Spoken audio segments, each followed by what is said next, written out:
From the White House in the office of the President of the United States, we present an address by Dwight D. Eisenhower. This is the farewell address for President Eisenhower, whose 8 years as chief executive come to an end at noon Friday. Good evening, my fellow Americans. We now stand 10 years past the midpoint of a century that has witnessed 4 major wars among great nations. 3 of these involved our own country. We have been compelled to create a permanent armaments industry of vast proportions. 3.5 million men and women are directly engaged in the defense establishment. Now, this conjunction of an immense military establishment and a large arms industry is new in the American experience. We recognize the imperative need for this development, yet we must not fail to comprehend its grave implications.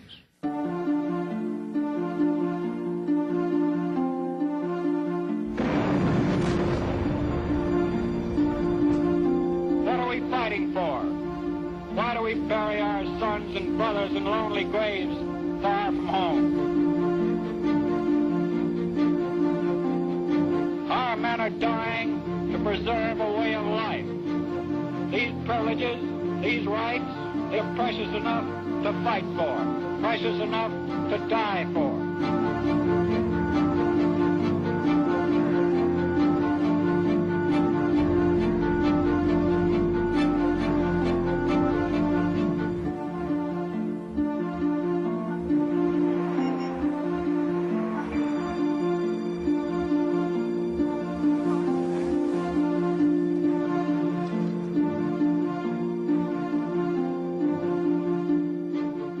States is the greatest force for good in the world, and we have not an obligation to go out and fight and start wars, but to certainly do everything we can to spread democracy and freedom throughout the world. We shall pay any price, bear any burden to assure the survival and the success of liberty. What are we fighting for?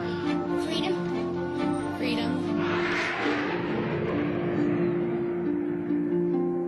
I think we fight because it's necessary and because it's right.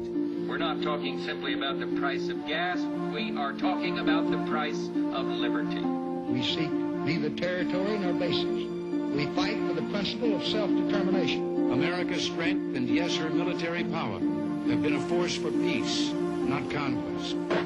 By keeping our military strong, by using force where we must, America is making a difference for people here and around the world. Our cause is just, and no matter how long it takes, we will defeat the enemies of freedom.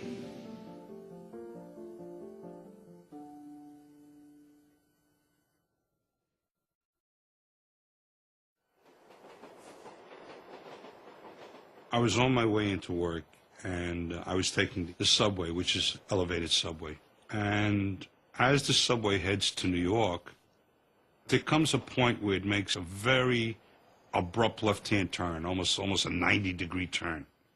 And when it does that, the wheels of the subway always screech loudly. If you look out the window, that's when you can see the World Trade Center. I was sitting on the subway reading, as I always do. Train made the left-hand turn. The wheels screeched. Everybody in the car jumped up and started to gasp. Oh! And I look up, and there's the building with smoke pouring out of it. I didn't know if that was my son's building because Tower 1 and Tower 2 were in perfect symmetry. And I didn't know which tower I'm looking at. And I'm just thinking to myself, you know, how did my son get out of there? Well, I don't know how, but he got out of there. There's no two ways about that. He can't be in there because anybody who's in there is going to die.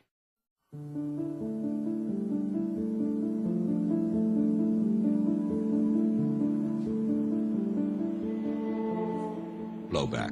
It's a CIA term. Blowback does not mean simply the unintended consequences of foreign operations. It means the unintended consequences of foreign operations that were deliberately kept secret from the American public, so that when the retaliation comes, the American public is not able to put it in context, to put cause and effect together that they come up with questions like, why do they hate us? The forces of evil declared war on the American Not since people. Pearl Harbor has there been so much national Freedom and democracy are under attack. Why do they hate us? That's the question everybody's asking. Our government did not want the forensic question asked, what were their motives? And instead chose to say they were just evildoers. And the towers keep falling. Every 5 minutes, there go the tower again. I got on the phone, I called NBC. I'm listening to your newscast. How many times are you going to show those goddamn towers coming down? Don't you have any respect for the people who have family and friends in those towers? Do we have to keep watching them fall down? I've watched them fall down 50 times already. When are you going to stop? Please stop. You're ripping my heart out. God gave me two of the greatest sons any parent could ever ask for. Why he took one back, I'll never know. I can hear you, the rest of the world hears you, and the people who knock these buildings down will hear all of us soon.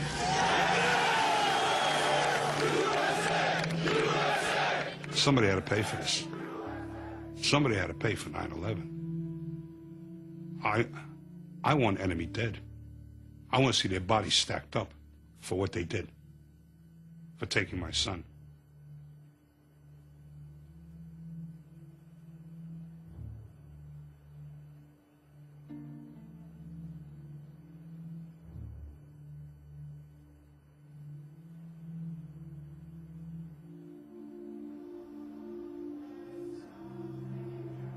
There was a moment when the entire world was behind us.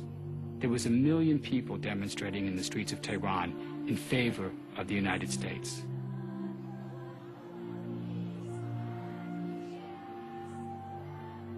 We had the world behind us.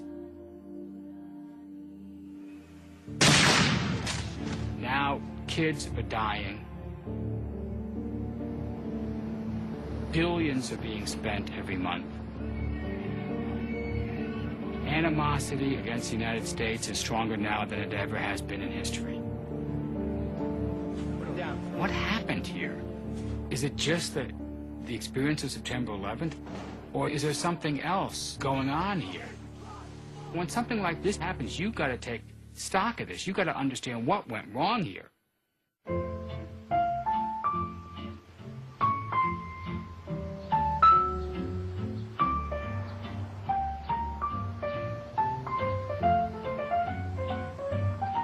We live here in the United States of amnesia. No one remembers anything before Monday morning. Everything is a blank. We have no history. Guatemala, 1954. The United States intervened unilaterally to protect its vital interests. Lebanon, 1958. The United States feels its policy of containment in the Middle East is threatened. Responds openly and unilaterally. The United States intervened in Laos, the Congo, Brazil. There are so many theories about what happened in Iraq and why we really went in, but when you look at the history of the United States, almost every president, there is something we don't like somewhere in the world, and we've got to dispense military force. Ronald Reagan invaded Grenada in 1983. Last night, I ordered U.S. military forces to Panama. This is not about one president or one party. We fight as a nation because we perceive it is in our interest to fight. And we then mention words like freedom and nice common values that who can be against freedom, when in fact much more has been going on privately. Just completed a meeting with our national security team, and we've received the latest intelligence updates. The deliberate and deadly attacks which were carried out yesterday against our country were more than acts of terror. They were acts of war.